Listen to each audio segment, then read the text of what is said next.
This sport is sponsored by IHOP, SDFC, and San Diego State football. Massive wins over the weekend. SDFC last night 2-1 over Portland. They will be back next week for game 2.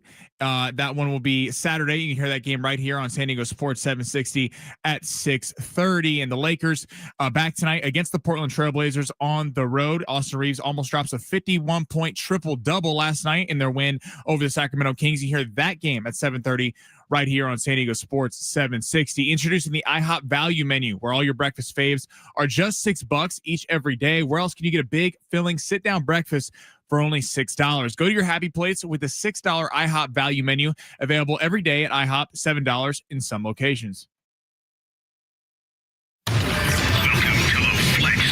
I'm Ben Fletcher. That's Sammy Long. Well, don't keep us in suspense any longer. Show us what you got. Another wild weekend. San Diego FC opens up the playoffs at Snapdragon Stadium. San Diego FC in their first ever playoff match. A great victory tonight at the Misión del Gol. The Murph Dragon was breathing fire. While the Aztecs strike oil in the Central Valley. And they race over to the old oil can. It will stay with them as San Diego State shuts out the Bulldogs here at Fresno impressively. 23-0. And some more wild times in the NFL. Truly shotgun back to throw. The throw. A wide open Ollie Gordon is going to walk into the end zone. DJ over the middle. Caught. 15, 10, 5 into the end zone. Rock and roll. Touchdown. Houston. I hate to do this, but The Jets are going to win it. 27 seconds to go. And for the Jets, it'll be victory formation. Justin and the Jets in the survivor pool for the boys. Because you had a bad day. What you gonna do? They'll finally get their first of the season, and it couldn't have been more dramatic in come-from-behind fashion. Time for some post-weekend therapy. Live from the studios of San Diego Sports 760, we enter the Fletch Zone. I don't even know what to do today, Sammy. If I'm being completely honest, it is San Diego Sports 760. My name is Ben Fletcher. That's Sammy Long. John and Jim will be coming up right after our show, coming up at 2 o'clock today. That was rough here in that open. I thought I had mentally and physically and emotionally gotten over the chaos from yesterday until CJ had to put the American Idol Go Home song on the Jets win over the Cincinnati Bengals yesterday. Look, we do have a very busy show today. San Diego State, another huge win on the road this time, ruining homecoming against Fresno State. The only team in Division I football in the country to have 3 shutouts on their resume so far. We will spend some time celebrating the Aztecs. We're going to spend some time celebrating SDFC, who got a postseason win on Sunday night last night over the Portland Timbers.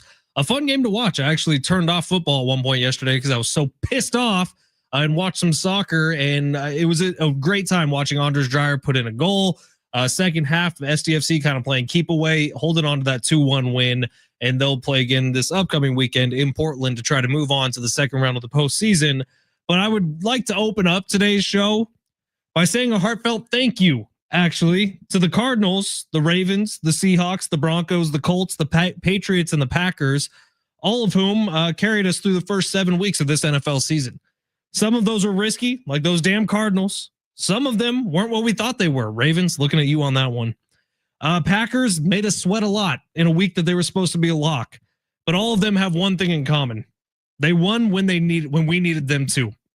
Yesterday, Sammy and I entrusted the Cincinnati Bengals, along with Joe Flacco, their quarterback, in kind of an upstart offense with Jamar Chase, maybe the best wide receiver in football, with Chase Brown, who's been running the ball well, with a defense who was questionable, to say the very least, but got Trey Hendrickson back against a Jets offense that has been so god-awful this year. And with 9 minutes left in the game, the Bengals had a double-digit lead, 97.5% chance to win, according to ESPN. And with 9 minutes left in the game, Cincinnati finds a way to blow that lead, ruin our shots at becoming millionaires. So I have 3 words for the frickin' Cincinnati Bengals: rot in hell. And I will see you there. Sammy, I'm devastated. I just want to say, because we value all of our listeners. Sure. If you're from the state of Ohio or happen to like that god-awful franchise in the Cincinnati Bengals, I'm going to say do you a favor, maybe tune out today, because That was a abject disaster. I will never forgive that franchise. I hated them before the game, and I put a little faith in them. And to lose your survivor parlay or your survivor entry, $1,000 on the line, and the last team that I thought that would ruin that would be Justin Fields and the New York Jets. You had one job, 39 points to a team, to a quarterback who 2 weeks before had 45 yards passing. 45 yards passing. How is that possible? It is a wow. Just at an absolute loss for words. So if you want to know the funny side of this, I was watching the games in the morning yesterday, and my wife, Kendall, she was out running some errands. She doesn't like just sitting on the couch all day on Sundays. She likes being productive on Sundays. And I still don't fully understand that. But she knew that we took the Bengals. And when we took the Bengals and going into Sunday, I said, oh yeah, we took the Bengals. They're playing against the Jets today. And she said, you took the Bengals? Why would you do that? They're the Cincinnati Bengals. And I said, sweetheart, I understand what you're saying. We don't need that right now. We are team Joe Flacco. And as the game was going, she got home. I think she was at Target. She comes home and Bengals were in the lead huge. They were up double digits in the fourth quarter. And she's like, oh, nice. You guys got it. And I said, sweetheart, we don't need that right now. This game is still teetering. I was at a bar with my friends watching the game, and I was feeling fantastic. Atlanta losing. 1,500 people were on the Falcons, by the way. 619 said, tell me you guys didn't go Atlanta and Survivor. We were going to go Atlanta. We were on Atlanta. Dude, you had to switch the pick, right? We switched the pick because when Kirk Cousins was announced as the starter, Penix would not be playing. And then Drake London, we were like, we're staying off this. Miami could score points, and we were certainly right about that. That was one of the good performances of Miami all year. And we went with those damn Bengals. YouTube is consoling us right now. Thank you, YouTube. Sorry, guys. It was a rough one. I was looking forward to the celebration party. We were going to throw a big party. And maybe that's why we got knocked out, because we jinxed it. We started planning the party. Yeah, you know what? I can't wait to do it next year. If I'm being completely honest, 100%. This was the most fun I've had watching the full NFL breakdown. I've become a fan of new podcasts because of this. There's a couple different Circa ones. So if you'll have us back, Circa, we would love to come back. And I think we're probably going to do more entries next year. Yes. That was the first thing. What you need. That was the first thing my mom said when they lost. She goes, next year, 5 entries. I go, that is the greatest thing you have ever said. That your mom's a keeper. I've said that for a long time, but that is 100%. I don't know if we each do our own. I would like to do one with you again, Sam. I think we do. I think we do a one of us. I think we have had some listeners, Ray, reach out that they want to go in on one. Maybe we're doing. I need multiple. If it's something you've thought about, I can't recommend it more. If talk about being utterly invested in something, giving yourself a shot to become a millionaire, life-changing money. It's a pretty good way to do it, man. It's fun. I had a ton of fun doing this until 9 minutes left to go in the game yesterday.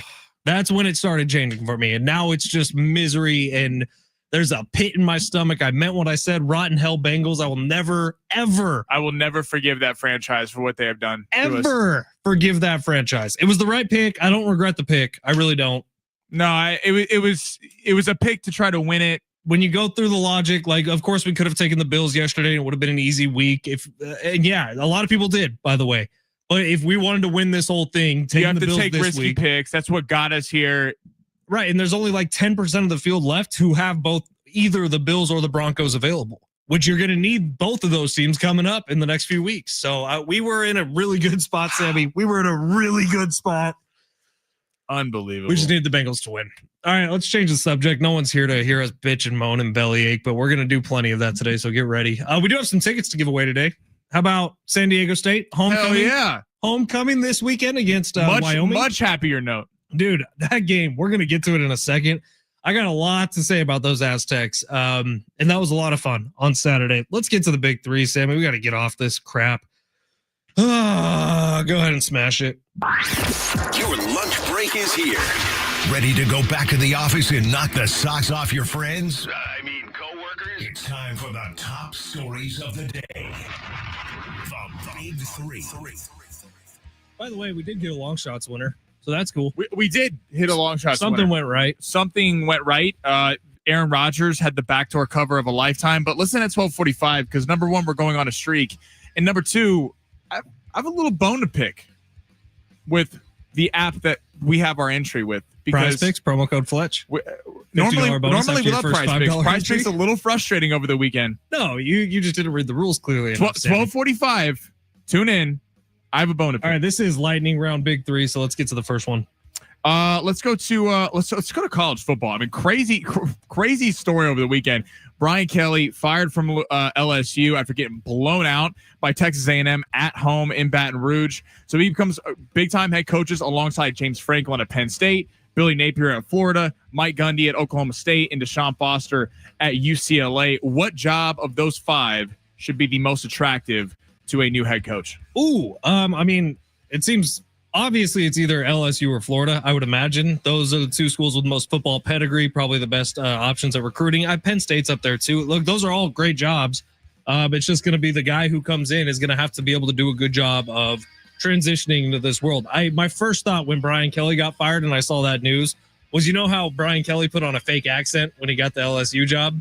And all of a sudden it was, "What's up, family? I'm all about the Tigers." All that stuff. Imagine he interviews for the UCLA job. Yeah. Is he be, "What up, Nick? What's up, bro? What's I'm going here, on? man. You want to hang, Ted? Should we get some Randy's Donuts, bro?" Like, Brian Kelly is just a total chameleon. I'm curious where he ends up next if we get another one of those moments, because he's just kind of a meme head coach. He does get picked up again, though, don't you think? Yeah, all these coaches should. Well, maybe not Deshaun Foster, but all the like Franklin will get picked up. Certainly, he's been linked to that Florida job. Brian Kelly, he did change his whole persona. This is a guy who has come up short in some of the biggest moments. He's 4-11 against AP top 25 ranked opponents, which is just unacceptable. Whether you're at Notre Dame or you're at LSU, you think UCLA gets one of these coaches? I do think UCLA gets one of these coaches. I think UCLA is outside of it being, great weather and everything, one of the least attractive jobs because you're fighting with Ohio State. Yeah, but you just need to get a guy in there who has the right gusto to really commit to NIL, really commit to that world. UCLA will have the funding. You just got to convince the people to spend the money. 100%.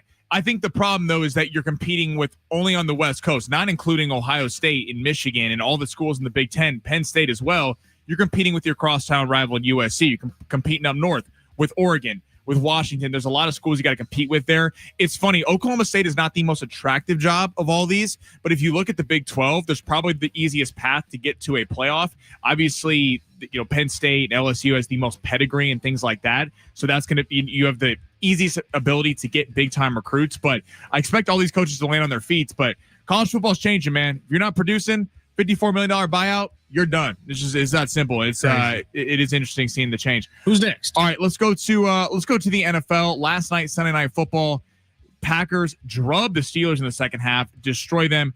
Basically, kind of a two-parter question: are the Packers back to being favorites in the NFC? And number two, was last night more on the Steelers' defense or Aaron Rodgers and Mike Tomlin? Yeah, I'm glad you brought that up, because if you watch the beginning of this game, and if you would assume that the beginning of the game would be how the whole game would go, you would think Steelers won this game by 14 points, 2 touchdowns, just based on the beginning of it.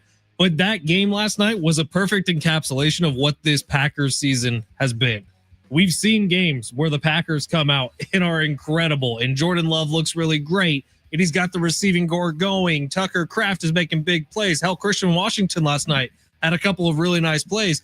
And then there's games where the Packers are complete duds. Like, actually, the game we picked them in Circa Survivor, the Packers sucked. They stunk. They just figured out a way to win.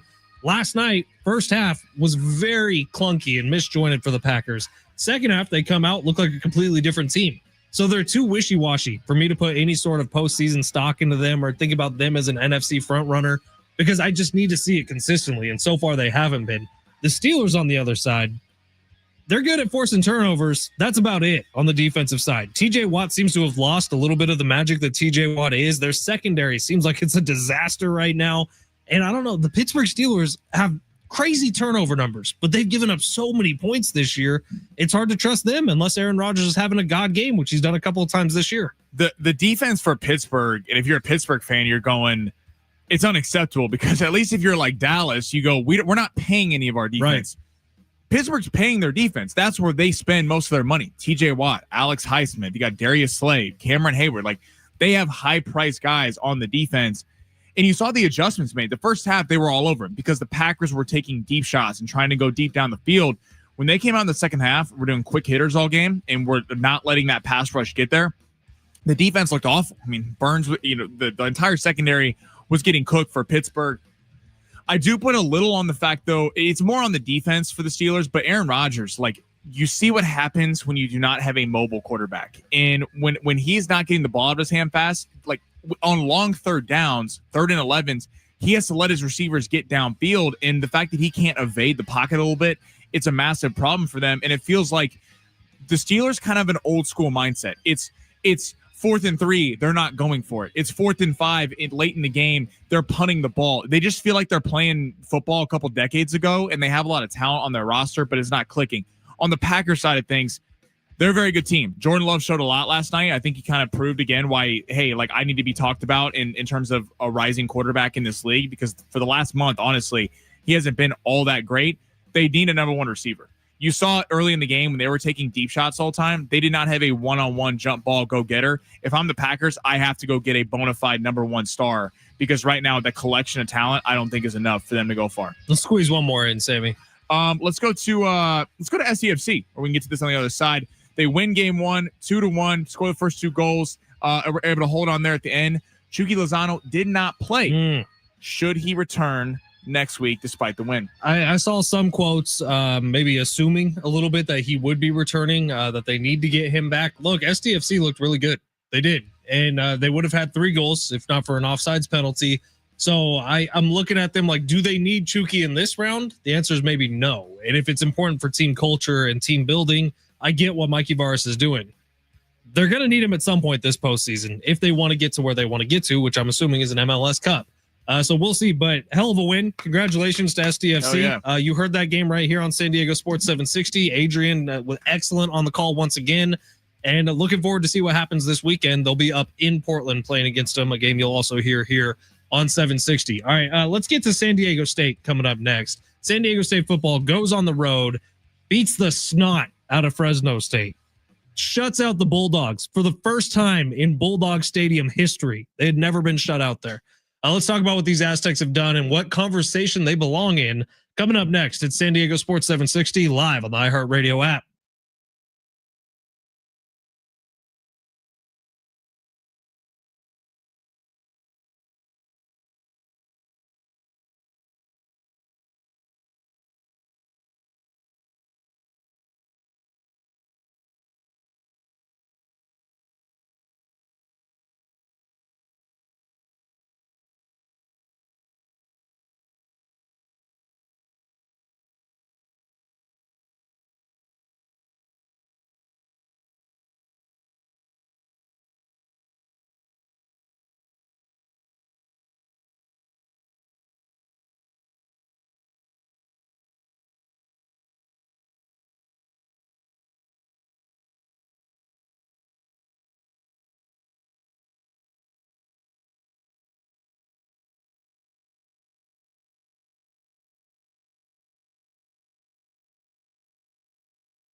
I can't hear this song without thinking about Michael Scott.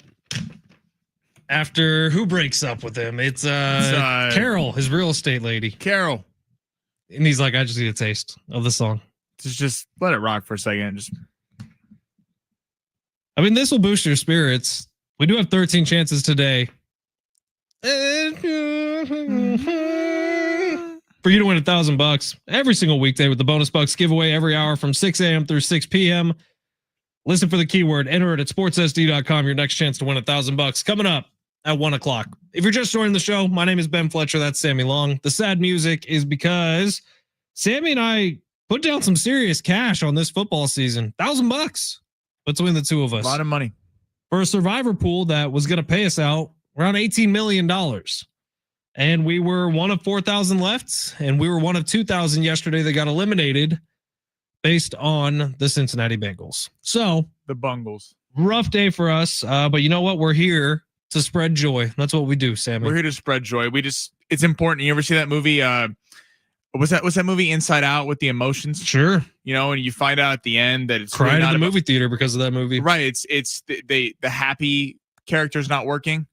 It's when you're sad with the person who's sad, you're able to become happy. It's a little bit of a grieving Monday. I think it's empathy was the main storyline behind that movie. Empathy. Great flick, both of them, Inside Out 1 and 2. I think Disney really hit the nail on the head with that one. Both of them. Amy Poehler, fantastic. It really applies to your Circa Survivor entry. And when your team loses, everybody hurts sometimes. REM said it. We got some songs or some texts coming in. 858, I lost on the Falcons. Sorry, 858. Sorry, 858. It's brutal. 760, Hong Kong trip to bring up the spirits. Sam, are you busy after work? You want to head down?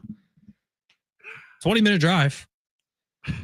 858, I didn't pay attention to Penix in London being out, so 100% my bad. 817, I did a last-minute switch from Atlanta to New England between Cincinnati and Atlanta. My pool went from 31 to 18. Well, congratulations, 817. Is 817 in the big one? Huh?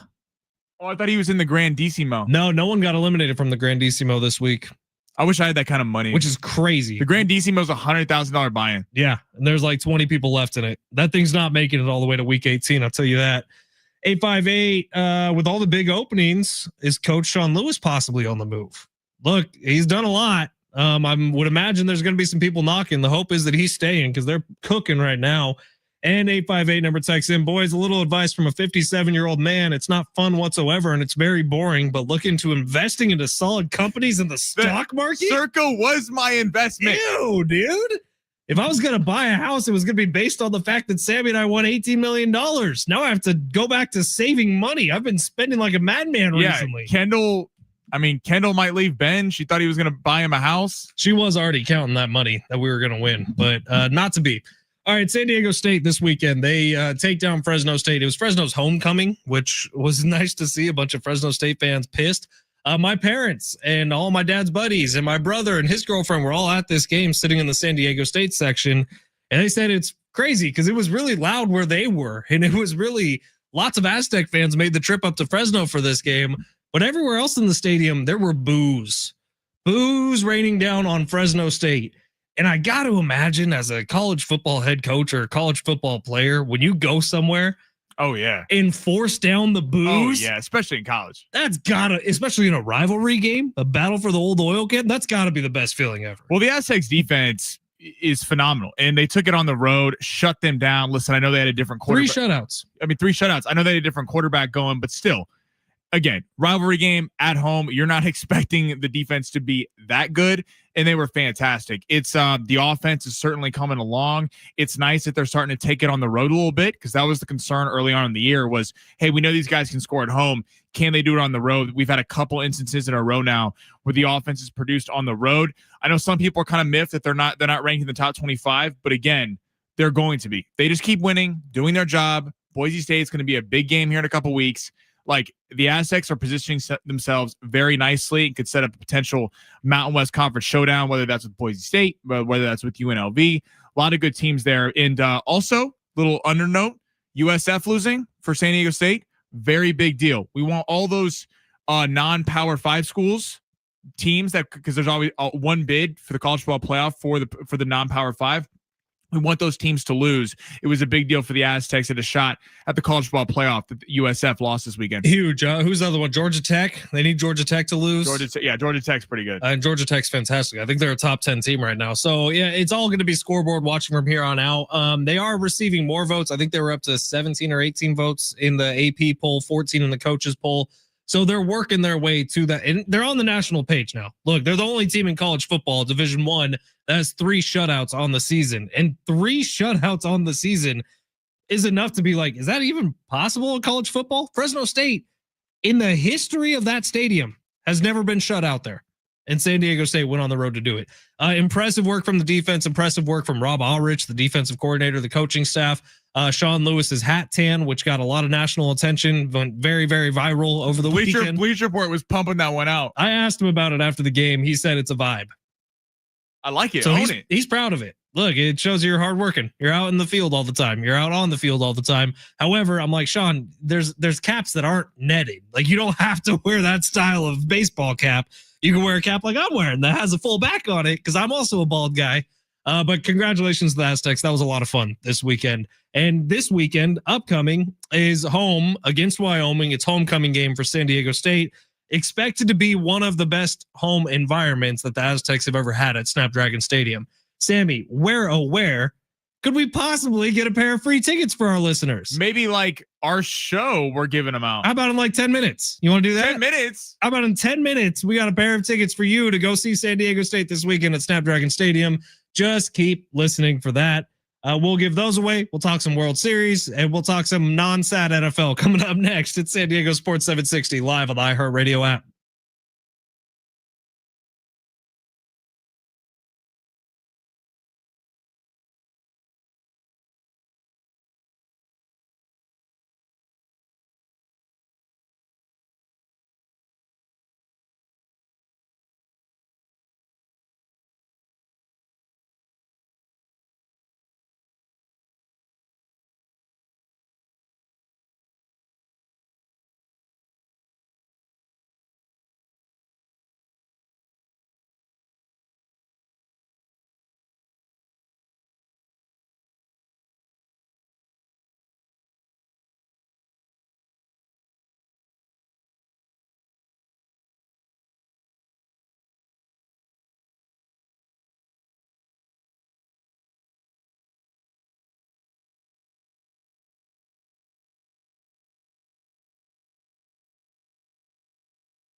This report is sponsored by Straight Talk Wireless. STFC big win last night over the Portland Timbers, 2-1. They'll be back next Saturday for Game 2 up in Portland. Hear that game right here on San Diego Sports 760. Gets going at 6:30. Monday Night Football is the Washington Commanders traveling to KC.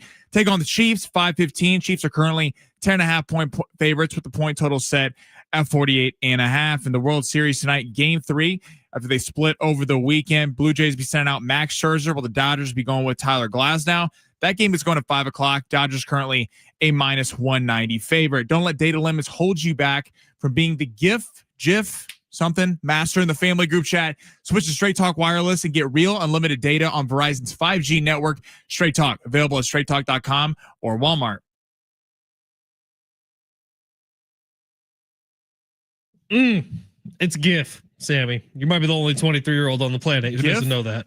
GIF. I really thought it was GIF. Is this Dido? This is MNF. One of the saddest songs ever recorded. Stan. Great song, man. All right. Avon saying, I don't think that was the song in The Office that Michael played after the breakup. You are so right, my friend. That was Goodbye, My Lover by James Blunt.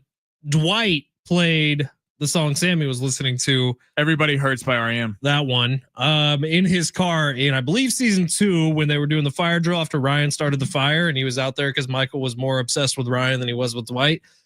That's where we got mixed up. Never worries. We'll fix everything here on San Diego Sports 760.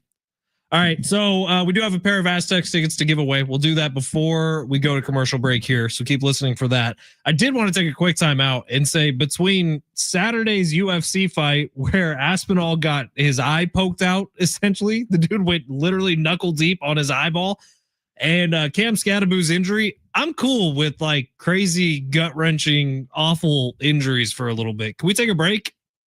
Yeah, it was a little the Scatabo one. They kept re-showing. I know. I'm like, over it's and over again. Like, I don't want to get into even on Red Zone. Scott Hansen was like, "Hey, we just got news. This is a really graphic injury. They told us maybe we don't want to show it, so we're just going to tell you right now. If you don't want to look away."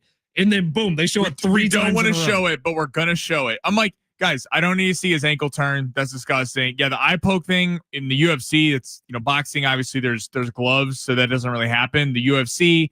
Guys, that does happen. Now, we're going to get into this again at 12:45. Yeah, so let's just talk about the actual eye poke itself for a second here, because John Jones going on social media saying Aspinall's a soft person for not continuing that fight. Well, John Jones needs to take the fight then. That's what I'm saying. If John Jones is going to go out there and start tweeting about it, John, he wants to fight you. He didn't want to be in this fight to begin with. Right. The reason he's fighting Cyril Gane is because you won't get in the octagon with him.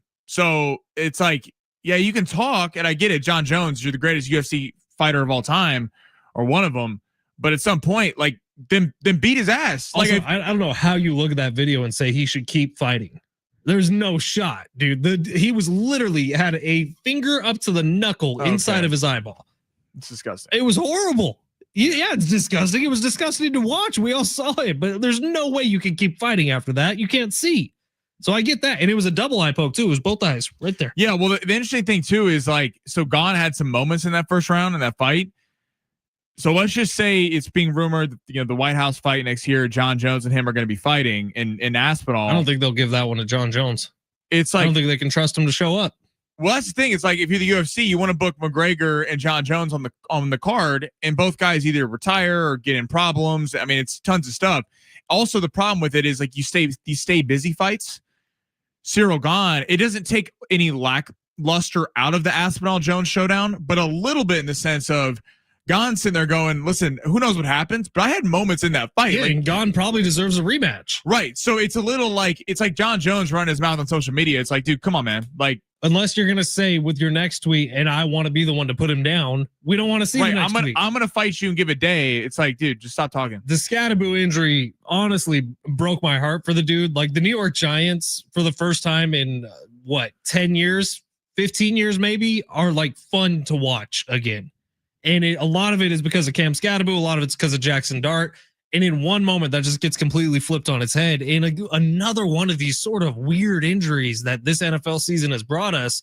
But Cam Scadaboo's entire ankle pops out of place. Yeah, okay, all right. eating. It's a sports conversation, Sam. No, it's gross though. It was awful. Who was most impressive yesterday? Because every game was a damn blowout in the NFL. No, we're going to talk about Cam Scatterbo. That poor guy. He finally brings this whole city back, and it's like the sports fans of New York are back, and then Cam Scatterbo in one play, everything about the season is just toast, man. And at least nobody drafted him on their dynasty football team or anything and are screwed. No one cares about your dynasty football team. Sammy, yesterday was a bad day, man. We got bounced from Circuit Survivor. My Niners got their asses kicked. Cam Scatterbo goes down. My hope for the future. It was a rough day. What was your question? I said of all the blowouts yesterday, like what team impressed the most? Because there's a lot of conversations today that the Colts are the best team in the NFL. A lot of conversation that the Packers should now be the favorite in the NFC. Like Denver looked really good yesterday, dismantled Dallas. Like there's a lot going on. There were so many lopsided scores yesterday. I wonder who impressed the most. I'm gonna say the Colts. Look, I've done not believing in them. Like Jonathan Taylor is putting together an MVP season, and a lot of people I've seen this phrase going around social media. If Saquon Barkley didn't win MVP last year, there's no way Jonathan Taylor wins it this year. Jonathan Taylor's been better so far than Saquon Barkley was a year ago. He's outpacing him for yardage. I think he's up. The pace he's on right now would be around 2,400 scrimmage yards, which is insane. And he's outpacing him on touchdowns. I think Saquon Barkley had 15 all of last year. Jonathan Taylor's already up to 14 this year. So you look at the game logs, he's had 3 separate 3-touchdown games. In my eyes, as of right now, Jonathan Taylor needs to be the MVP favorite, not just in the conversation, because he is having one of those seasons that you just don't see. It literally looks like LT's record-breaking season in San Diego. Well, in terms of the MVP, it is like other positions besides quarterback need to have a real chance to do it. Because if it's not, then just literally make it a quarterback award. If that's really what it's going to be. MVQB. Right. I mean, it's Baker's taking a little bit of a step back. Dak certainly had a rough performance yesterday, not throwing a touchdown, 188 yards, 2 interceptions. Mahomes is going tonight, but Jonathan Taylor certainly should be at the top of the discussion or one of the favorites because what he has been doing is exceptional. And the thing that kind of hurts Jonathan Taylor is that Daniel Jones has been great next to him. Not that Daniel Jones should be winning MVP, but like you're kind of just looking at that team as a collection as a whole. In terms of the Colts, yeah, I think the Colts are legit, and they're proving it time in, week in and week out. The pro for them is that they're running everyone off the field. The con is that their best win is the Chargers. Now, I get they probably should have beat the Rams had Adonai Mitchell not dropped the football. I still have reservations that they're going to go into Kansas City or go into Buffalo or one of these teams on the road in the playoffs and get wins. I think if you're the Colts, you really need home field advantage. In the NFC, like the Packers are odd to me because they look after the first 2 weeks when they dismantled Detroit and then Washington, everyone's like they're the favorite. Then they kind of had a sluggish month and a half. Big win last night on the road. I think they need a number 1 receiver, but then the Eagles seem to get back on track a little bit. Like they looked good. Eagles look good without AJ. Well, that's the thing is like if you're the Eagles, is it Jahan Dotson who had the big touchdown catch yesterday? Dotson had a big touchdown. Barkley had ripped off a couple of huge runs. Like it does seem like if you get AJ Brown off the team, and it's not like the receiver room without AJ Brown is devoid of talent. Devontae Smith is a star receiver. He just doesn't get the love he deserves because he's the number 2 to AJ Brown.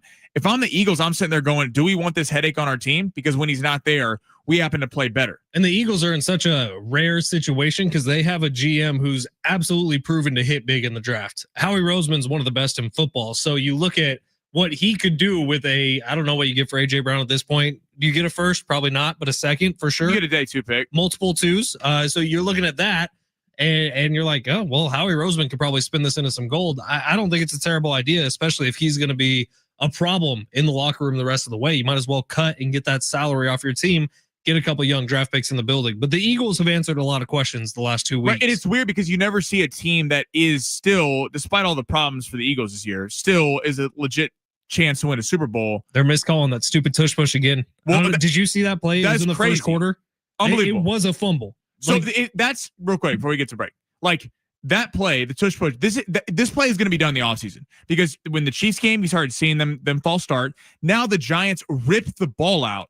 And you call forward progress. His forward momentum was never stopped. Well, that's my thing with the play is if you're going to call forward progress, if the reason that you're going to allow them to get first downs is because on the second push, their knee never touches the ground, then if they're on top of the pile and you rip that ball out, that should be a fumble. It needs to be a fumble. Because by the way, on that play specifically, where they called forward progress would not have been a first down.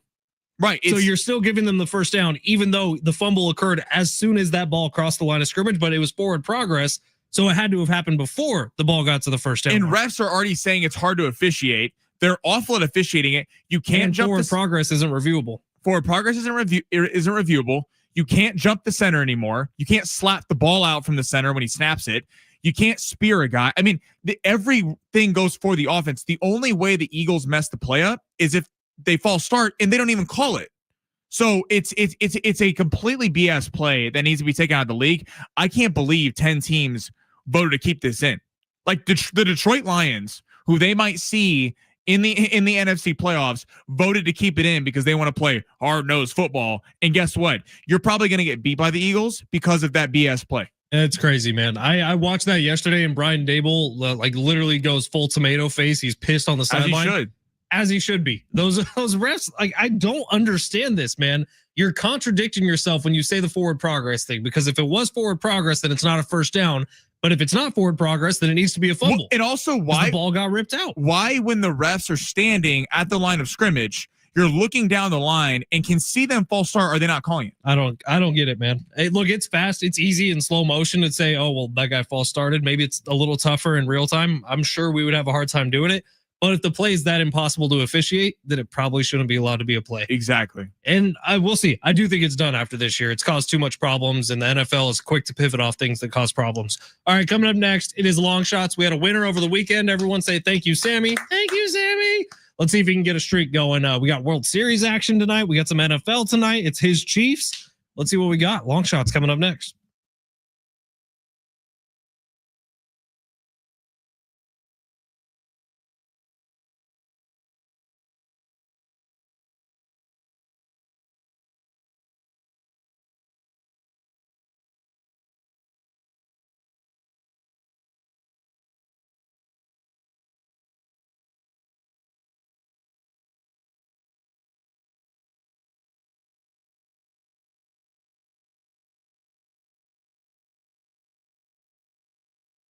I'm the worst. Tickets for San Diego State, Wyoming homecoming at Snapdragon Stadium this weekend. 4:00 kickoff. We got a pair of tickets for you to give away right now. Sammy, what caller number do you want to give these to? Let's do 7. 7. Caller number 7. You're going to Aztecs, Wyoming this Saturday. Snapdragon Stadium, 877-767-4760.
You know the song. Shake your moneymaker. That's what we all need to do because we just lost $1 million each, Sammy. Think about that before you talk about shaking any moneymakers. Spooky season is back on the free iHeartRadio app. Get into Halloween spirit. Stream all your favorite eerie hits, haunted classics, and chilly playlists totally commercial free. Whether you're throwing a monster mash or just a good scare, iHeartRadio is the perfect soundtrack for spooky season. Listen now if you dare. Open the free iHeartRadio app and just search Halloween. Sammy, who won those tickets? Marcos and PB? Marcos and PB, yes, sir. That Marcos and PB. Thanks for listening, man. Hey, pretty cool. While Sammy finishes putting together his lineup, I just saw this come across social media, and I don't know if this had already been reported or not. However, one of the newest Aztec baseball coaches coming back to San Diego State, Steven Strasburg. How about that? Special assistant to the head coach, Steven Strasburg, who's getting welcome back to the Aztecs baseball program. That's awesome to hear. Steven, anytime you want to swing by, come in studio, you're more than welcome on the show. We'd love to have you. World Series MVP, is that right? Yeah, Steven Strasburg. So, yeah. We was San Diego State had some like for real Hall of Famers in multiple sports come out of it. Yeah, recently too. I mean, Kawhi Leonard is on his way. Steven Strasburg, a World Series MVP. Come on in, Steven. We'd love to have you. You could do prize picks one day or long shots one day if Sammy isn't feeling up to it.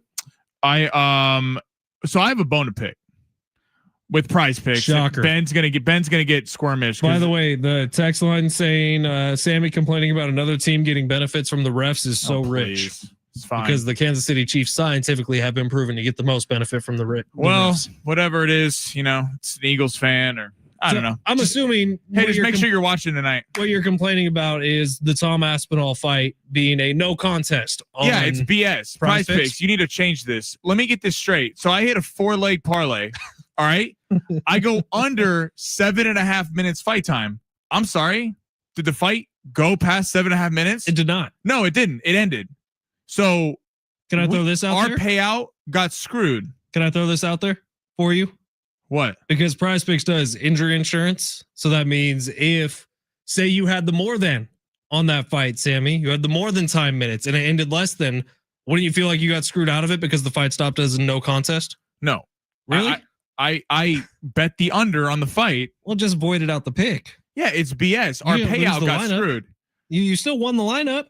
Yeah. Okay, listen to me. I know they pay you, but listen, we need to be real about this, okay? They voided our lineup. They screwed payout for everyone in San Diego. Right, but it's injury insurance. If you had the more than on that one, it also would have gotten voided out, even though the fight finished with less time. So the injury insurance helps you. It helps the prize picks as well. Yeah. Again, fight went under 7.5 minutes. It did, but it was a no contest. It didn't actually have a finish. Ryan Garcia won a fight in boxing, and then it got overturned months later, but everyone still cashed out if you had Ryan Garcia money line because he was on roids. Interesting. All right, well, Sammy, let's go ahead and see if you can get this streak going. I feel like the negative attitude is going to hurt you today. Well, let's go ahead and smash it. No. The negative attitude is going to help today. Smash. You looking for some luck? Want to win big? Gotta play big. You are so money and you don't even know it. Time to take a chance. Pay that man his money. With long shots. All right. Prize picks be better. Real quick, 70470, start your message with teen text line. Has anyone watched the first episode of the new It show? I did not see that, but I want to check that out. I think it came out last night. If anyone saw it, give us a little review because I think the missus and I are going to watch it tonight after Monday Night Football, but I want to know if it's worth watching. So let me know. Text line 70470. Start your message with team. Sammy, where are we going? All right, we have a 3-pick parlay right now. My Chiefs are playing Washington tonight at home. Then we got the World Series. So I got 3 right now. I'm going to start with the World Series. Tyler Glasnow, more than 16.5 pitching outs. The Dodgers. Are you sure? This is very simple. Isn't this the one that screwed us last time? Glasnow didn't screw us. Yeah, you picked his under and he went over. Oh, well, we're going more than 16.5 pitching outs. This is very simple for the World Series. The Dodgers pitchers go deep in games. They win. Yamamoto throws 9 innings. When they get pulled early, as evidenced by Blake Snell night 1, they lose. This is how the Dodgers have to go. Alex Vesia, one of the best bullpen arms, has not been there over the weekend because he had to deal with a with a family emergency. The Dodger bullpen's rough. Emmett Sheehan came in on the Friday game when their bases loaded after Blake Snell gave that up, and he did not come through, gave up 3 straight singles. They can't be trusted outside of Roki Sasaki. That's the only guy that in the bullpen they look at. The Dodgers have to ride their starting pitching. I don't care if Glasnow gets shelled. This is a game where on Monday, considering that there will be Tuesday and Wednesday games, this is a big day for both teams with the bullpen. Like, whoever wins the game is big tonight, but then also who wins the bullpen battle. Because Max Scherzer on the other side, this is not the old Max Scherzer. This is a guy who at most goes 5 innings. So the Dodgers, I think, are going to try to skew this bullpen a little bit and save it because the Blue Jays are going to be having to get to their bullpen early tonight. I think more than 16.5 pitching outs for Tyler Glasnow. All right, let's go KC Washington. On the Washington side of things, Deebo Samuel, more than 4.5 receptions. I think they're going to get Deebo involved. McLaurin's back tonight. McDuffie's going to be running with him the whole night, and McDuffie's fantastic. He's one of the best corners in the National Football League. I think considering Marcus Mariota is there and you don't have Jaden Daniels and his big arm, I think we're going to be seeing Deebo Samuel used in a lot of different ways tonight. So quick hitters, screen game, try to pop something on this Chiefs defense, make them come up because the Chiefs are going to blitz. Spags is going to blitz him all night long. Mariota, like that's the blueprint for Mariota beating the Chiefs tonight is he's going to have to get the ball out of his hands and make quick decisions. Deebo is that guy. Deebo's the guy that hangs around the line of scrimmage and is a yak guy yards after catch. Mariota's been pretty good against the Chiefs in his career. You nervous about that? I get nervous about every game. Are you saying, do you think they're going to lose? No. And then let's go to the Chiefs side. This is a Red Demon. We're going Red Demon. Brashard Smith is scoring a touchdown tonight for the Kansas City Chiefs. Rush and reception, touchdown. I think he's going to get one. Kareem Hunt has been on the injury report all week. Brashard Smith is one of a rookie, sixth round rookie out of SMU. This guy's really been popping off the last couple weeks. Got 14 rush attempts late against the Raiders. This is a guy that kind of been bringing along, especially in the screen game this week. I think we're going to see a lot of blitzing from the Washington Commanders because the back end is not very good against this Chiefs secondary. I think Brashard Smith is going to get a couple carries tonight, a few more looks, and I think he's going to be a threat in the passing game. They've been talking about getting him the ball. Andy Reid and Matt Nagy were talking about him in pressers all week about how he's one of the emerging stars. Brashard Smith, I think, has a breakout game tonight. He's getting a touchdown. So I like this one a lot. To recap, Deebo Samuel, more than 4.5 receptions for the Washington Commanders. Brashard Smith, Red Demon, more than a half to get a rush or a reception touchdown. Tyler Glasnow in the World Series, more than 16.5 pitching outs. How about it? If you flex play that one, 2 out of 3 gets you $40. Let's go streaking, guys. 3 out of 3 gets you like 120, I think, because of the Red Demon. Nicely done, Sammy Long. We'll see. Should be fun. You're calling your shot with the rookie running back. Feel good about that one? I do. I like it. All right. San Diego Sports 760. We got hour 2 coming up next. We do have another giveaway that we're going to tell you about on the other side. Plus, we'll get into this Monday Night Football game, maybe some of the non-daily fantasy lineup lines. That's next. It's San Diego Sports 760 live on the iHeartRadio app.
This sport is sponsored by Macy's Backstage. STFC big win last night with Portland Timbers. 2-1. They'll be back next Saturday at 6:30 for Game 2 up in Portland. In the World Series, Blue Jays Dodgers tonight from Los Angeles. The game gets going at 5:00. Toronto's currently plus 165 on the money line. Max Scherzer will be going for the Blue Jays, while Tyler Glasnow will be going for LA. And then Monday Night Football gets going 5:15. Washington on the road in Kansas City. No Jaden Daniels tonight. Marcus Mariota going to be going for them. And the Chiefs are currently 10.5-point favorites with the point total set at 48.5. Macy's Backstage is a whole department inside your Macy's store where you can find the latest fall looks, all for under $30 with new arrivals every day. You never know what amazing deals you'll find. Don't wait. Find a location at macy'sbackstage.com. I'm Ben Fletcher. That's Sammy Long. Well, don't keep us in suspense any longer. Show us what you got. Another wild weekend. San Diego FC opens up the playoffs at Snapdragon Stadium. San Diego FC in their first ever playoff match. A great victory tonight at the Misión del Gol. The Murph Dragon was breathing fire. While the Aztecs strike oil in the Central Valley. And they race over to the old oil can. It will stay with them as San Diego State shuts out the Bulldogs here in Fresno impressively. 23-0. And some more wild times in the NFL. Back to throw. The throw. A wide open Ollie Gordon is going to walk into the end zone. DJ over the middle. Caught. 15, 10, 5 into the end zone. Rock and roll. Touchdown. Houston. I hate to do this, but the Jets are going to win it. 27 seconds to go. And for the Jets, it'll be victory formation. Justin and the Jets in the survivor pool for the boys. Because you had a bad day. What you gonna do? They'll finally get their first of the season, and it couldn't have been more dramatic in come-from-behind fashion. Time for some post-weekend therapy. Live from the studios of San Diego Sports 760, we enter the Fletch Zone. San Diego Sports 760, Ben Fletcher, Sammy Long with you for the next couple of hours. Man, every time I hear that open, I just get a little bit sad inside. If you've been following along this year, Sammy and I were going to be millionaires. We are no longer going to be millionaires because of the Cincinnati Bengals. Thanks a lot, Joe Flacco. Really, thanks a lot, Justin Fields, who played out of his mind. Zach Taylor said that Joe Flacco is day-to-day with a shoulder injury. You see, Zach Taylor is a terrible head coach and made 10 different coaching decisions that led me and Sammy to not being millionaires. Oh, yeah, the Bengals are a horrible franchise. I mean, a horrible franchise. How about the Jets going for 2 in that situation? How about the fact that Breece Hall had a passing touchdown? Like, that was a tsunami of through bad a better luck. Spiral in Justin Fields. A tsunami of bad luck, an all-time bad beat, and Sammy and I are just devastated about it. Hey, something I'm not devastated about is the fact that the Internet Invitational, we talked about this a couple months ago, Sammy, is supposed to start today, which is the Barstool Bob Does Sports kind of collaboration YouTube golf series. More people are going to watch this, I promise you, than 90% of the PGA Tour events. It was supposed to start today. Now, very, very sad. One of the Barstool guys, Beef, who was part of the Foreplay Pod channel and was part of this event, passed away kind of unexpectedly this weekend, which sucks and is awful. And so they've delayed the start. I got a couple of messages and DMs asking when this thing was supposed to start. Well, it was supposed to start a couple hours ago. I'm assuming they're delaying it because of the fact that Beef passed away. Sad situation. Prayers to all those Barstool folks, because that's crazy, man. He was like in his 20s, Sammy. It's nuts. But hopefully that is getting released soon because it's going to be a lot of fun to watch. All right. As Sammy and I continue to lick our wounds here, we do have a Monday Night Football game coming up tonight. On the text line, somebody asked if we like the Chiefs favored by 10.5 points. I kind of do, if I'm being honest. I think the Chiefs walk away with this one. No Jaden Daniels for the Commanders. But Sammy, and you're always non-biased sports opinion, what do you think about the Kansas City Chiefs? I am not biased because I told you the Jags game was going to be close 2 weeks ago when you picked an even bigger score and we ended up losing. So I don't even know what you're talking about right now. You're talking about saying I just picked the Chiefs, which is BS. I think the Chiefs are going to win tonight. I think it's a big line though. If you're talking about on the spread in terms of the money line, I do think the Chiefs win. 10.5 is a large number. This thing got all the way up to 12. It's been coming down since game time, which is understandable. I mean, this Washington team, the defense is really bad, but they do get McLaurin back. They do get Deebo Samuel back. Marcus Mariota is not a scrub. This is a guy who I mean, hell, you won a playoff game in Kansas City in 2018. So wasn't that the one where he threw it off the dude's helmet? So caught it, I mean, scored a touchdown. You're sitting there going like, this team, they can cover 10.5. You just kept talking, Sammy, but wasn't that the play where Marcus? No, it was the play. Yeah. He threw it off, and we haven't got. First off, we haven't got to your Niners yet and how disastrous they looked. Awful. But that was the play, wasn't it? Marcus Mariota threw it off the guy, and then the ball went in the air, and he caught it and scored a touchdown, and the Marcus Mariota won that game. Are you done? Yeah, I'm done. Yeah, I think that they can cover 10.5. I think if I'm looking for a spread, I would actually take Washington on the first half spread. I think the Chiefs blow it open the second half, but I do think in the first half this thing could be tight. Did we all see that look that Sammy just gave me? Man, we've been working together all NFL season. I guess now that we're not working together anymore, it's gloves have come off. He's gonna start poking me in the eye like Tom Aspinall. Craziness. Yeah, I kind of do like the 10.5 point spread, if I'm being honest. I think the Chiefs have started to hit their stride. It looks like a complete team now that Rashee Rice is back. Washington missing Jaden Daniels is a lot. I understand Marcus Mariota is decent. He's not that good. So I got the Chiefs tonight minus 10.5. That feels like a good number for me. I like that it's been coming down. It was at 12.5, then 11.5 earlier today. If you can get it at 10.5 right now, I would recommend taking the Chiefs. I think the first half is I think the Chiefs are going to win this big, but I do think the Chiefs have a big matchup against Buffalo on Sunday. You could see a little sluggish early because if the Chiefs don't take this team seriously, they do have enough weapons on offense to keep this interesting. But I do think the blitzing of C. Spagnuolo gets to Mariota pretty early. I don't know the number off the top of my head, but I do know Patrick Mahomes' prime time against the spread is damn near undefeated. So you could probably feel pretty comfortable with it.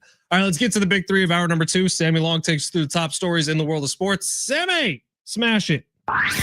Your lunch break is here. Ready to go back to the office and knock the socks off your friends? Coworkers? It's time for the top stories of the day. The big three. If you want to watch the show, a couple ways for you to do it. YouTube at San Diego Sports 760, on X at Fletch and Sammy. Sammy, where are we starting today? Let's go to the World Series. So split so far through the first 2 games. Blue Jays demolition job on Friday night, and the Dodgers come back, get a 5-1 victory on Saturday. What has stood out to you the most of the first 2 games? Blake Snell. If the Dodgers are counting on him to maybe pitch in a decision game in this series, can you trust him again? Look, Blake Snell came back to earth in a big, big way. After being unhittable for the majority of this postseason, the Blue Jays jumped on him early and often. I think my biggest takeaway is that, oh, man, we got a series on our hands here. I think this thing could be good, and it could go a while. Steve Hartman gave the Dodgers the kiss of death when he came on our show. It said there's absolutely, unequivocally no way that the Blue Jays could win this series. I think this thing's wide open as of right now. Tough these next 2 games in LA. If the Dodgers sweep them, or 3 in LA. 3 in LA. If the Dodgers sweep them, it's over. But I mean, I think the Blue Jays very much have life in this series. It's certainly, I think Friday night was a product of the Blue Jays hearing about how they had no chance. You know, people like Steve Hartman saying there was no chance, and ESPN did a poll of everyone, and they had like 19 people pick the Dodgers, one manager picked the Blue Jays. This is a good series, and anytime you have a team in Toronto that has a group of very hot hitters, anything can happen. I think the fact that the Dodgers got Saturday, it was a real turning point in the series, because when that, like, if you look at Friday night, they destroy them. The Blue Jays destroy the Dodgers. Then Saturday, you're watching the game. You're going, the Dodgers are up 1-0, but the bats were awful. I mean, the top 3 of the lineup between Ohtani, Mookie, and Freddie were not performing very well. And when the Blue Jays tie that game up, you're thinking, like, oh, if the Dodgers lose 2 in Toronto and force this thing back where they would have to go play a game 6 in Toronto, that's a big deal. I do think that the Dodgers regain control of the series. Tonight's a big game, though, because this is going to set, kind of as I talked about in long shots, the bullpen going forward. Max Scherzer is only expected to go 4 to 5 innings. Glasnow is a superstar pitcher, but he would be the worst of the top 4 pitchers. What stood out to me, though, is Yoshinobu Yamamoto. I mean, again, it comes down to when the Dodgers starting pitchers go late in games, they win. When they get pulled in the 5th or 6th inning, they lose. And there's a real opportunity there because the bullpen is really, really rough. But Yamamoto going 9 innings was a wild thing to watch, and how he commanded that lineup. Who next? Let's go to the NFL. Broncos beat the Cowboys 44-24.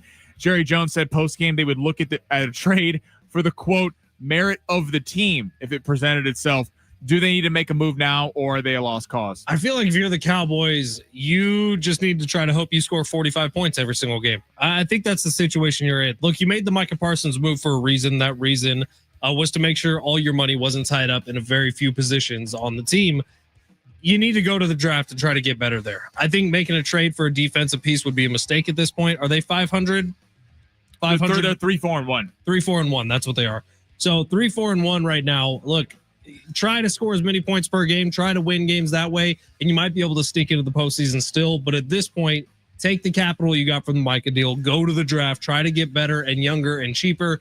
It would be a mistake in my eyes to bring in a Max Crosby and dedicate a huge portion of salary to him. And by the way, give up a bunch of draft capital to try to get better in the future. Right. Well, they're going to just ask for the picks that you got from Micah. Right. And you're going to get you're in the exact situation you were before. Right. Micah was 26. Let's say you get Max Crosby's 28. Max Crosby's a great player, but the defense wasn't good with Micah Parsons. You did something where you're able to reset the defense going forward. But this defense, watching that game yesterday, this defense is not one player away. Like, there are multiple players at every level. They need a pass rusher. They need linebackers. I know Overshown's coming back. The secondary is an abomination. Again, I know Trayvon Diggs didn't play yesterday, so they didn't have Overshown or Trayvon Diggs. But this is not you get a pass rusher and the defense becomes good. They need to do a total rehaul in the draft where you're spending 90% of your picks on the defensive side and kind of throwing quantity at it and hoping some quality sticks. Yeah, the Cowboys, I think they're going to be that team that's going to be able to beat anybody but lose anybody because, again, they can hang with anyone offensively. And I know yesterday was rough, but the Broncos defense is good. There were some missed opportunities. They dropped the 3rd and 5. The offensive line was not great. I expect Dak to be better going forward. But, yeah, just a weird game from them, and I think it showed that if you're letting Bo Nix do that to you, and shout out to Bo Nix, he's been playing well for the last not that well 5 quarters. Not like that. Yeah, that was different. I mean, Denver's offense looked like it was top of the league yesterday, and it's not. And guys were running wide open. It looked like a big time college program playing a terrible college program. That's exactly right. And Dak didn't have a great game. And if Dak doesn't have a great game, you have no chance if you're the Cowboys. So that's sort of what they need moving forward. You got another one for us, Sammy? Yeah, we're going to sticking with the NFL. Caleb Williams, second straight game without a touchdown from Caleb Williams as they drop to the Tyler Huntley-led Ravens 30-16. Has Caleb earned the title of bust yet? How about Snoop Huntley? Look pretty good, man. No, good. I don't think Caleb has earned the title of bust. I think there's certainly a lot of work to do. Unfortunately for Caleb Williams, yesterday was sort of a shining example of what this season has been for him because the first 16 plays or so, how good did Caleb Williams and that Bears offense look? They were fantastic. That's the script. That is him and Ben Johnson working all week long on the first 15 to 20 plays of a game and making sure they're really hemmed in and ready to go. And Caleb Williams on script this year has been so damn good. You know the talent is there. He's bursting with it. Athleticism, excellent arm, all the kind of other parts about being an NFL quarterback that can make Caleb Williams great. He struggles when it goes to his brain. When he has to be the guy who makes the decisions in the moment, that's where he struggles. And that's what we saw yesterday. It was against a Baltimore Ravens defense that is getting more healthy, but is not Baltimore Ravens defense yet. However, once he got through that script, he looked a little bit lost out there. And that's John Harbaugh's a great head coach, great defensive head coach. And he can confuse quarterbacks. And Caleb Williams, to this point, can still get confused. That's his biggest problem. It's tough with Caleb because you see the flash plays. Well, he's got everything. He's got everything. And then it's what you just mentioned. It's the 5-yard out where Caleb misses. So you see the plays where he's scrambling around. He throws a 50-yard bomb touchdown. You're like, this guy could be a superstar. And then it's the check down. It's the hitting a guy 7 yards over the middle of the field that is missing a lot. And it feels like once you get off script, it changes. It also doesn't help that you have Jaden Daniels, who's already proven that he's a superstar. Drake May looking like a superstar. Drake May's, in my money, in the running for MVP. Drake May's been fantastic. I mean, you're seeing, obviously McCarthy's hasn't shown anything. Penix has been up and down. But these guys, these other quarterbacks are stepping up around him. So you being the number 1 overall pick, you being the guy they took over Drake May, they took over Jaden Daniels, it makes it look even worse when you see games like this where they were on a 4-game win streak, but you look at Caleb and you're like where is you should have beaten a Ravens team yesterday that had no Lamar. And if you were going to lose to that team, it should have been because the defense gave up 40 points and you scored 39, not because you scored 16 points on the road. Bad turnovers. I don't think he's a bust yet, but certainly he's got to turn around soon because quarterbacks don't have the leash that they had in previous years. And if you're the Bears defense, man, like Snoop Huntley is the quarterback in that game. You got to understand what he's going to try to do. He's not the thrower of the ball that Lamar Jackson is. He's going to try to run a ton. And for them not to even leave a spy out there and just let him, they just like let it happen. Yeah, it was every single play. He would just roll out to one of the sides of the field and fake a couple times like he was going to throw it and then take off and get 15 yards. The Bears game plan was wild to me how bad it was. And the Ravens, good for you, off the schneid. Their schedule is awful the next month. They could get back, and with the fact that the Steelers lost, obviously the Bengals lost, which is assuming depressing. Lamar's back next week. Yeah, which is weird because he was supposed to be back yesterday, but he didn't. Like their schedule, I believe they play like a couple teams like Miami. I got to pull it up in front of me, but it is a very winnable schedule for the next month with that division wide open. Ravens might be back in the mix, man. We'll see. All right, coming up next, SDFC history made on Sunday last night at Snapdragon Stadium. We'll talk a little bit about that and get you ready for what's to come for SDFC. That's next. San Diego Sports 760 live on the iHeartRadio app.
Wednesday night, 6 o'clock, right here on San Diego Sports 760. It is SDFC Midweek Live. Here from the head coach, Mikey Vars, as well as interviews with players and coaches. Find out the latest club and MLS information. SDFC Midweek Live, Wednesday night, 6 o'clock, right here on your home for SDFC, San Diego Sports 760. Man, Sammy and I were already figuring out which cars we were going to buy. That's why we're playing this song right now. We were looking at houses in various parts of San Diego. I think Sammy was looking at a 2-bedroom condo in Del Mar. We're going to call Gary Cooper at 858-376-1299. Extension number 3. Just ask for Gary. He'll be there for you. The Bengals, again, I hated the team before Sunday. I don't even think they knew what they did, Sammy. Well, first off, they need to win that game to still be in the playoff picture. Right. Because Joe Burrow's coming back at some point, and you just lost to the Jets. Who have lost to everybody they've played so far. And I don't know if I've ever seen a team where the quarterback gets called out by the owner for not being able to complete a pass, and they score 39 points on you the next week. You know how that happens? Is the Bengals defense is god awful. We probably should have thought a little bit about that. 619 says, in the future, I hope you guys consult your financial advisor before gambling. Is that we're fine. Don't worry about us. Sammy and I got stacks and stacks of cash. They're like rappers with the video with the earmuffs of cash. Yeah, it would have been nice if we made a couple mil each, though. That would have been really nice. And it's not going to happen because the Bengals lost and Joe Flacco's a stupid idiot, and so are the rest of the Bengals. Do you think we need to pull those, like, what was Chauncey Billups doing? Those poker games, as celebrities? No, I don't think we should, because I think Chauncey Billups is going to be doing some jail time. By the way, and I don't think this one's confirmed yet, but the reports are out there and we've seen them. We're not just avoiding this, but Antonio Gates, his name has now been thrown into the mix as somebody who was hosting and playing in these events out in Miami. Look, I've met Antonio Gates a couple times. He seems like a great guy. And everyone I talk to who knows him personally says those exact same things. Antonio Gates is the best person you'll ever talk to. But man, he's in some hot water now. We'll see. All of this still just in the reporting phase. I think Pablo Torre, who used to be on ESPN, he has that podcast now. He's actually the guy who outed Kawhi for the illegal endorsement. Yeah. Right. Screwed the sour cap. He has the story out. I think it was like 6 a.m. this morning. We saw it when we were over on KGB that Antonio Gates, the Hall of Famer Antonio Gates, who was just celebrated on Thursday night, was involved in this in some form or fashion as a player and as a host out in Miami, which, you see what else is like. Damon Jones, I think, is in jail still. Chauncey Billups got out. Terry Rozier got out, but their sentencing is coming up. Now Antonio Gates involved with this somehow. Man, I hope the best for all of these guys. I really do, but you got to think with your head. It's San Diego Sports 760. Sammy and I will not be getting involved in any of that. However, we do like to throw some money around, and that's a big part of this show, and it'll keep being a big part of this show, and we will be back to Circa next year. Hell yeah, we will. For what's going to be an even bigger prize, because this thing just keeps growing in popularity. Do you see, like 2 or 3 years ago, the finale, the grand prize was at $4 million, and this year was up over 18. Let's get that pot up for next year. We're coming back with a vengeance. Yes, we are. Maybe with a couple of entries. We'll see. All right. San Diego Sports 760. We are the home of SDFC here in San Diego. Adrian Garcia Marquez, Darren Smith have done an excellent job on the calls all season long. They were excellent once again this past weekend. Adrian Garcia Marquez, his call of the Freddy Krueger call, or not the Jason call. Yeah. The second goal. Yeah. With Anders Dreyer. It's been a lot of fun to watch and listen to all year long. And I will say this past weekend was a perfect example of what SDFC has done for a lot of the year. And they get a couple of goals within the first 30 minutes of the game. Anders Dreyer scoring the second one on that header. And then they just rely on that defense and they rely on field position. And they were able to add on another goal that got called back because of offsides. But man, they've been fun to watch all year long. They do all that yesterday without Chucky Lozano. And we'll see if he's coming back for the rest of the games in this postseason. But the sky is really the limit for this team. They dominated that game yesterday. Well, that's what I think is the question. Obviously, huge win for San Diego, first playoff win in history. But you're looking at Chucky Lozano. So that could have gone one of two ways. We could have been sitting here today if they lose that game yesterday and go, what the hell's going on? Number one seed in the Western Conference, and Chucky Lozano doesn't play. Adrian Garcia Marquez last week on our show, I think, made a very good point about how, listen, I get it. I don't know what was said. He comes off the game against Houston, and and there's, he's frustrated, he's getting pulled out. I want the guy that wants to be out there, that is pissed off that he's coming out of the game early, versus the guy who it doesn't want to check in, pulls a Scottie Pippen Jr. when the ball's not going to him in the end of the game and wants to sit on the bench. So in terms of that, I'm curious to see what happens going forward. Obviously a huge win. It worked. The offense came alive, 2 goals, had the one disallowed because of offsides, and shout out to the defense for really kind of, keeping the screws tight there that last half of the game. But I'm curious going forward, like how does this, because Portland's one thing, and they've shown time and time again that they're dominating Portland, but down the road, Chucky Lozano needs to be a part of this team, especially after not having Milan or Alaski after halfway through the season. So hopefully this all gets resolved. Big win last night. Hopefully Lozano's back. It would be a shame for him to miss it, because he's one of the primary reasons why SDFC is even in this place in the first place. Now, Chucky Lozano did release a statement on Friday where it was on his Instagram account. He said, quote, "I'm a passionate and competitive person who always wants to give everything for the team. Sometimes that same intensity can lead to reactions that don't reflect who I am or the respect I have for everyone around me. I didn't react in the right way, and I've already taken responsibility, addressed it, and moved forward." That's why I was surprised he didn't play, because I saw that Friday. It's like because they kind of reporting was that they were waiting for an apology. Right. And he gave the apology. We'll see if he's playing this upcoming weekend. Obviously, more important games to come here. And look, they might be able to get past Portland without him. But then you start looking at the rest of the bracket on the West, and you're realizing that this may end up being a collision course with LAFC, who's been there, who's done that. Vancouver, who is the number 2 seed. And it's like, you're going to need him at some point here. So how long does this keep going on? And by the way, I get it from Mikey Varas. If you're building something, if you're going one direction with the culture and you're wanting to make sure that everyone's pulling in the same direction, and you got one guy who's a problem with it, I understand it if you're making that point, but you're going to need him. I understand the point. Mikey Varas has been a fantastic coach, and he obviously knows what he's doing. One of our really good friends. It just feels like he was punished the last couple games of the season. You prove the point. Like, you won without him. Like, it's time to all sing Kumbaya together and let's get going, because it would be a real shame if one of these games the scoring's not there and he got an ace card sitting on the sideline and he's not playing. He continues to say, "This is Chucky Lozano. I'm fully focused on what's ahead, on the goals that we share, and on helping San Diego achieve everything we've been working for. We've built something special together, and I'm proud to be a part of this club's journey for many years to come." Very PR statement. The hope is that he's with this team for years to come.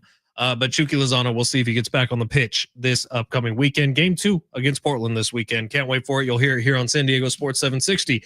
All right, quick break. On the other side, a look at tonight's Monday Night Football game. A look back on Week 7, which is financially ruined me and Sammy. Week 8? Was this Week 8? Week 8. Week 8, which has financially ruined me and Sammy. Let's talk about it all. Plus some risers and fallers in the NFL. That's next. San Diego Sports 760, live on the iHeartRadio app.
The sport's sponsored by Anderson Plumbing, Heating, and Air. Monday Night Football. Commanders in Kansas City taking on Mahomes and the Chiefs. Game gets going 5:15. Chiefs are open as 12-point favorites. It's been bet down to 10.5. Point total set at 48.5. No Jaden Daniels tonight for Washington. It will be Marcus Mariota at the helm. In the World Series, Game 3 tonight, live from Los Angeles. It'll be Tyler Glasnow going against Max Scherzer for the Blue Jays. Max Scherzer, this will be his 4th team he's starting a World Series game for. The game gets going at 5 o'clock. The total is set. The run total is set at 8.5. Need HVAC this month? Get 0% for 18 months on a new system. Schedule your free proposal at AndersonPHA.com. Anderson, fast and reliable.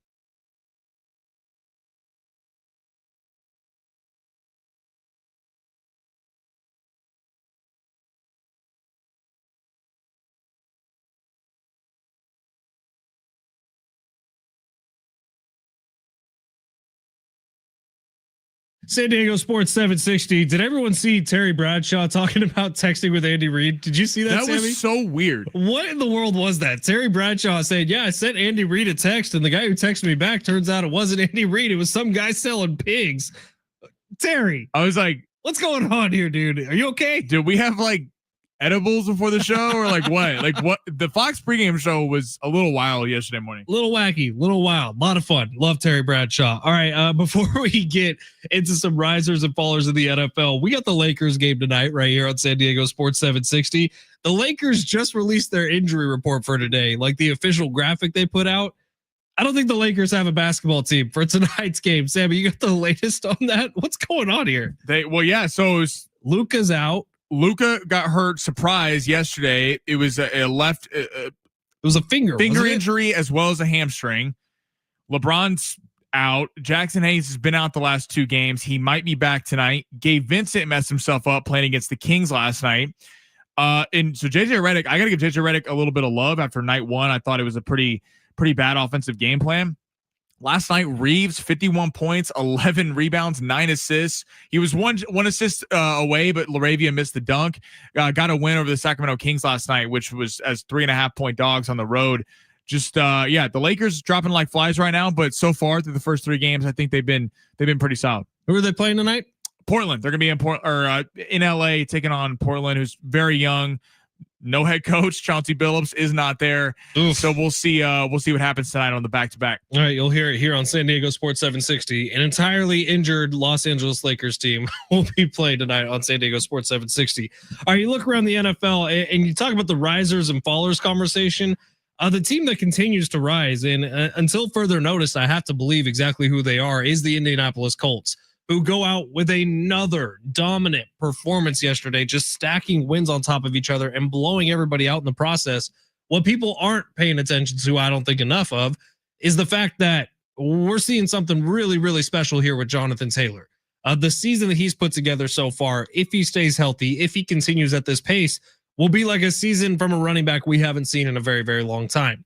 Dude has 3 separate games this year with 3 touchdowns from scrimmage. He's on pace for up over 2,400 yards from scrimmage. He's literally putting up some LaDainian Tomlinson numbers out of the backfield, and you watch what the Colts offensive line is doing, and it looks like that Chargers offensive line that was doing it for LT, but the Colts are just making wide open holes. You know that comment, Sammy, you hear every once in a while, like the average human being could not gain a yard in an NFL game? I think we could if we were behind the Colts offensive line. Like the way that they're playing right now, they are getting so much pressure no matter who they're playing against that you look at Daniel Jones and you're like, oh, dude, if you can't play quarterback in this system, you can't play quarterback at all. But everything the Colts are doing so far with a talented defense, with this offense that's putting up 40 points a game, with Jonathan Taylor, who's smashing records, the Colts have to be considered for real. The Colts are for real. People are still hesitant on them. I think they're for real. Now, am I going to sit here and go, they're the favorite to win a Super Bowl? No, I'm not there yet because of who they've beaten. Their biggest win was the Chargers, and I give them a lot of credit for that. They went into Los Angeles and smashed them.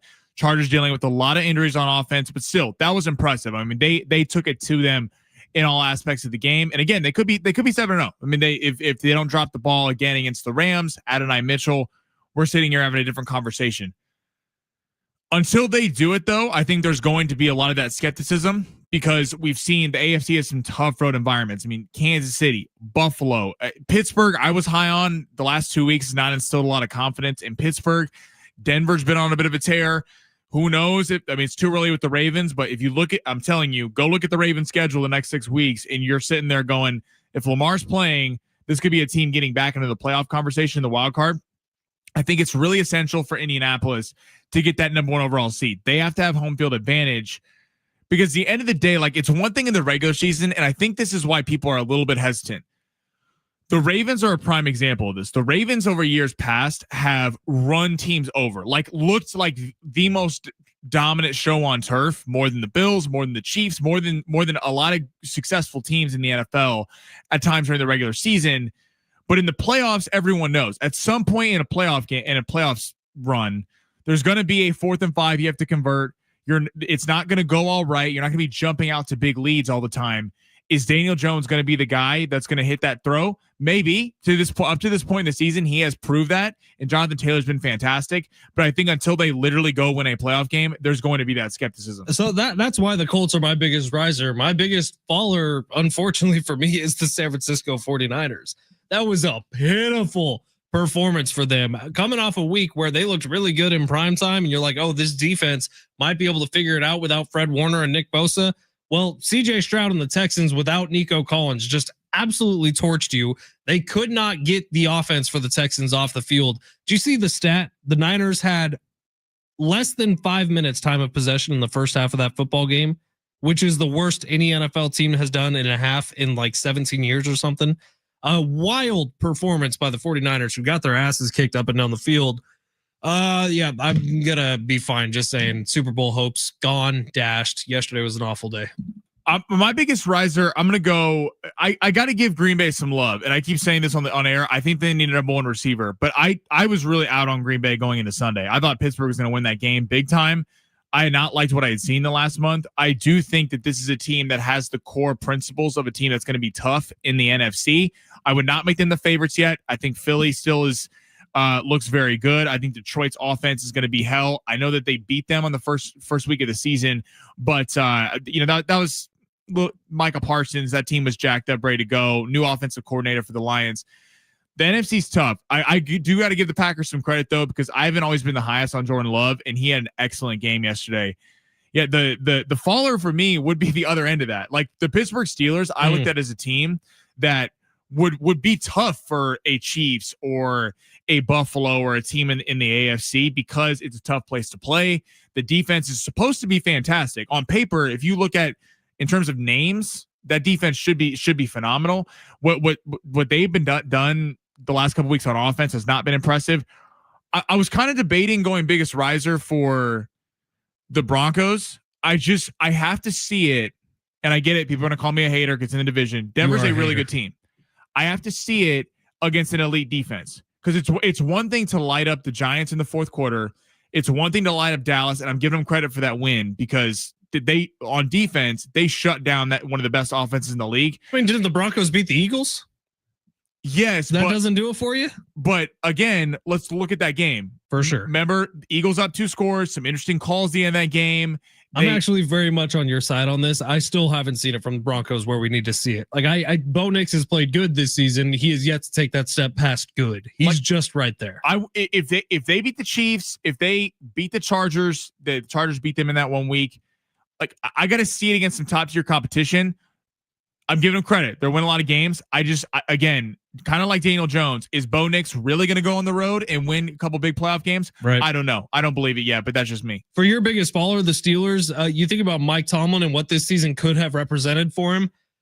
The Ravens left the door wide open. Yeah. For 5 weeks, 6 weeks through this season. Well, all of a sudden the Ravens are right back in this thing. They might be the biggest winner. Is if you're Baltimore, Seriously. You're going, wait, we were left for dead. And You're we're only sitting 2 there games going, back. I believe they haven't played Pittsburgh yet, have they? No, I don't think so. So they play them twice. They've already beaten. They play Cincy twice. So if you're Baltimore, you're going, wait, we haven't had any of our guys for a month and a half, and we're still in this thing if we just win division games. Yeah, they're 2-5, and all they have to do is exactly what you just said: win divisional games the rest of the way, and they could be right back in the postseason mix. And the stat that we've had about the 1-5 teams making the postseason, how it's damn near impossible to do so, I'd say it's likely for the Ravens to do so if they could start to get healthy here. In the Ravens getting in as a 7 seed would be extremely dangerous, not just because of Lamar Jackson and everything. They've been extremely injured. John Harbaugh is a great coach, despite kind of the last couple of weeks, people trying to ice him out. This team has always had massive expectation going into the postseason because they've been a number 1 seed multiple times and they haven't come through. It'd be a different narrative if they're on the road, no expectations in a Buffalo, in a Kansas City, in a New England, wherever they are, and Lamar gets to play free. You could see that team go on a little bit of a run, but it's very early to say that. I know they just had one win last week. Yeah. All right. We're going to take a quick break here. We do have a pair of tickets that we're actually going to give away right now. Those tickets are for Bryan Adams. How about that? With Pat Benatar and Neil Girardo at Viejas Arena on November 16th, the Roll with the Punches tour. You can buy tickets at Ticketmaster.com. Caller number 5. Caller number 5. You're going to go see Bryan Adams. We actually just had Bryan Adams over on the KGB show. Oh, yeah? Yeah, he's a cool guy. Canadian. Bryan Adams got a lot of jams. Talks like a Canadian. He is Canadian. Really? I don't think I've ever heard Bryan Adams talk. Like a Canadian. So just imagine how a Canadian would speak and then just go with that. That's Bryan Adams. Ryan Reynolds is Canadian. You know, fun fact, Bryan Adams' guitar player is a San Diego native. Really? So is pumped. Real quick though, what does a Canadian sound like? Because like Ryan Reynolds Canadian. Yeah, they say things like a boot. A boot. That's a good one. And you're confused. They're very nice. What are you talking about? Are you talking about something that floats on water? Or are you talking about a word that kind of changes the conversation? You see them chirping the Dodgers. I was surprised from the Toronto crowd. They were saying, "We don't need you." I was like, "This is not very Canada like." Mm-hmm. Yeah, Canada, it's changed, man. 877-767-4760. If you want to go see Bryan Adams, our Canadian friend, you can call us right now. Call number 5. You're going to the show at Viejas Arena. Ticketmaster.com for tickets and info. It's San Diego Sports 760. We'll close this thing out coming up next live on the iHeartRadio app.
Hey, it's Fletch for Gary Cooper over at Mountain Trust Mortgage and Realty. Give him a call today, 858-376-1299. If you have purchased a home in the last few years, Gary Cooper has a way for you to save some money. Gary, tell the people what they want.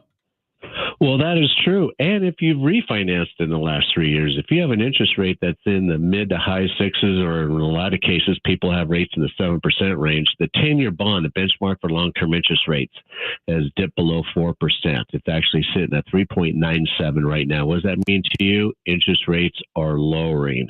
So I'll give you one example. If you were to do a rate and term refinance, no cash out on a single family house, estimated value $990, loan amount $740,000. That means you're at 75% loan to value, credit scores of 780 or better. Then you are looking at a 30-year fixed at this very moment at 5.925. That's 5.925 with an APR of 6.01. So that's a pretty good drop. And hopefully we'll get some more news this week on Friday, the Consumer Price Index. So if these reports start coming in favorably, we can see a little bit better interest rates in the following week. So don't sit and wait. You can always complete an application with me. We can sit and wait and kind of see what happens. But at least you have everything in. And if the rates do drop to a certain point, I can lock it right away for you. All it takes is a phone call, 858-376-1299. Have a conversation with Gary Cooper that could save you cash. Call Gary Cooper today or visit him online at mountaintrustmortgage.com.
The lonely town of losers.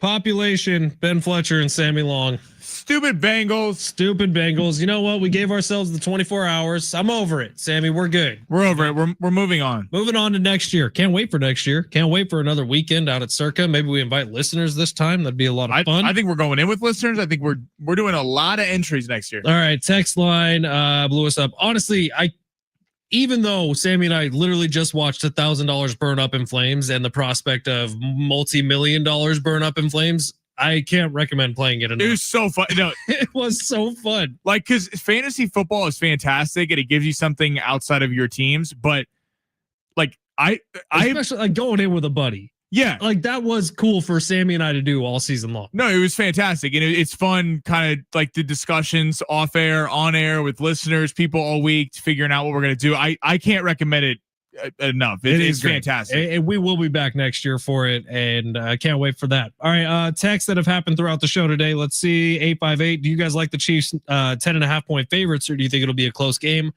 Putting my hand up, I like the 10.5. In fact, I will be taking the 10.5. I'm gonna go 30-14 tonight. So yeah. Chiefs. 858. As a Saints fan, that Jets win was huge for us because now it's a tie for first pick next year between the Jets, the Titans, and the Saints. That's our boy Marcos. Good for you, 858. We're so happy. The real question is who's the number one pick? Failure hurt for you. 619. I'm not surprised that I'm hearing crickets today from the national media talking about the Cowboys, how they were the favorites to win the NFC East and Super Bowl champs. And if you're judging when Caleb is a bust, you can use Dak as a guide. Caleb has 10 more years. Go Birds from Brian. Yeah, a lot of people got quiet on those Cowboys after that ass kicking. That was, yeah. It's fair. Very fair comment. 619. In the future, I hope you guys consult your financial advisor before gambling. Never. He doesn't need to know those kind of things. Investing, stupid. 619. Have STFC call the Eagles to see how they're dealing with their drama queen, AJ Brown, and then do the opposite. 760. So the opposite would be playing, right? Yeah, I guess so. Yeah. 760 says LFG horses talking about the Denver Broncos. Yeah. No, I think that's our Colts fan. Oh, maybe. I think both teams very legit. The Broncos, good for them. I'll tell you, the most impressive person so far through this season, if we're ranking that, for me, it's Drake May. Not even close. He is playing with such confidence right now. He got sacked 5 times yesterday by Myles Garrett. It was still just out there throwing darts, throwing deep touchdown passes. I would say the New England Patriots are all the way back. Well, and Drake May, too, also what he's working with at the receiver spot. Seriously. Stephon Diggs and a bunch of guys. Right. I mean, Kayshon Boutte stepped up. Like, he's becoming a good receiver, but no one's mistaking him for a superstar number one receiver. Right. It is very impressive. I was surprised they didn't address the receiver room more. I mean, that's a team. Stephon Diggs way too much money, so they addressed it in that way. That's a team. Now, the question is, do you want AJ Brown? But that's a team. If I'm the Chargers, if I'm the Patriots, I'm calling about a number one receiver, because I think at the end of the day, that's going to limit the Patriots as well as the Chargers. I don't see the weapons there. But if you were to add an AJ Brown to the mix of either of those teams, I think that would change it a little bit. All right, so tonight it's good because the Chiefs are playing, so the refs will be on their side in prime time. So the 10.5 points I like. What's the over under set at, Sammy? 48.5. That's a big number. It is a big number. Especially for Jay Daniels not playing. Your final score would go under. I said 30-14. And I think it's close. I think it's close at half. I think the Chiefs pull away in the second half. All right. I like the under and Chiefs cover, which feels a little bit backwards, but that's how I'm going to roll with it because I don't think Marcus Mariota will be able to do much against Spags. So congratulations to your Chiefs. I think I would not be surprised if the Commanders come out and have a good-looking first drive with the script. I think what's going to happen is the pass rush of Steve Spagnuolo is going to get after Mariota as the game progresses, and we're going to see some turnovers. All right. Congratulations to SDFC. A quick round of applause to end the show for them. Congratulations to San Diego State, who is on the verge of top 25 now in the country. By the way, San Diego State basketball, we're like a week away from that getting going. So here we go, man. Locally, sports were great this weekend. For me, in my life, sports sucked this weekend, but it was a lot of fun covering here locally. So that's it for us today. John and Jim are coming up next. Can't wait for that. Sammy, good work today. We'll see you tomorrow.